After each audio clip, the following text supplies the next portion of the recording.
Aujourd'hui, je voulais vous parler de la différence entre le voyant et le médium. Parce que quand on voit chez les francophones, il y a une énorme confusion. Et même parfois sur les sites explicatifs, j'ai lu par exemple sur un site que Nostradamus était un grand médium. Nostradamus n'a jamais été médium, il n'a jamais parlé avec les morts. Donc, techniquement, c'est quand même relativement simple. Ce que vous appelez la voyance, nous appelons ça les arts psychiques.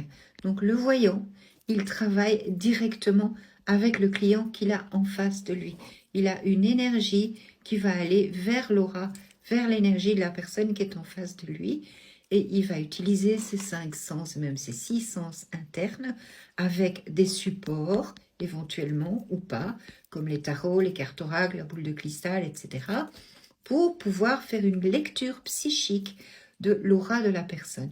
Parce que dans votre aura, vous avez absolument tout ce qui s'y est passé depuis votre naissance. Vos joies, vos peines, vos accidents, vos désirs et vos rêves, et même des probabilités de votre futur.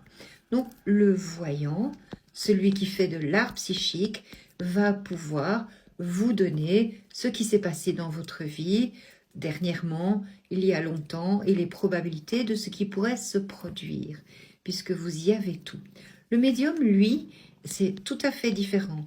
Il va utiliser également ses 6 sens internes pour pouvoir monter ses énergies vers le monde spirituel, j'ai un chat qui passe, vers le monde spirituel, des énergies qui vont être beaucoup plus légères pour pouvoir atteindre les énergies du monde spirituel qui sont beaucoup plus légères. C'est un niveau d'énergie qui est complètement différent.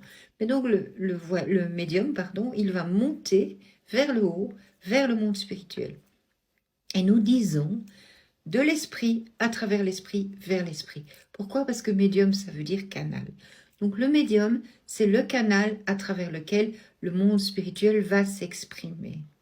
Et le monde spirituel, les défunts, quand ils viennent, ils doivent se faire absolument reconnaître par des choses extrêmement précises. Vous pouvez poser des questions à la fin, mais les personnes là-haut n'ont jamais changé. Donc moi, j'ai l'habitude de dire que tonton Jules, qui était jardinier, il n'est pas devenu voyant extra-lucide. Donc quand vous allez voir un médium, c'est pas pour poser des questions sur votre avenir et votre futur, parce que vos défunts peuvent avoir leurs opinions, mais ne sont pas là pour vous prédire l'avenir. Donc voilà la différence entre les deux.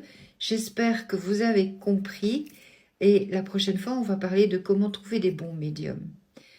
Soyez bénis et à